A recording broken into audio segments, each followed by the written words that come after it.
14 বছর কাজ করার পরেও এসব বাঙালি বাঙালি করতে হচ্ছে কেন?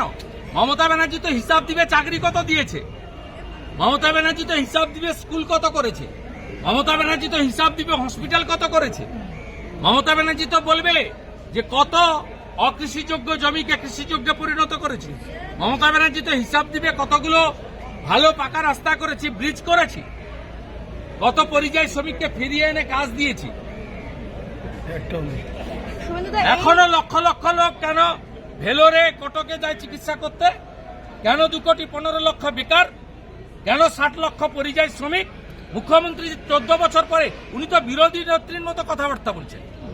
এই রাস্তা নিয়ে যে উনি টুপি পরানোর মাস্টার, এবারে টুপি পরবে না, এবারে বাঁটনা মত, এবারে যোগীজির যে স্লোগান বাঁটেঙ্গে তো কাটেঙ্গে, এবারে कोई बांटने वाला हिंदू नहीं है।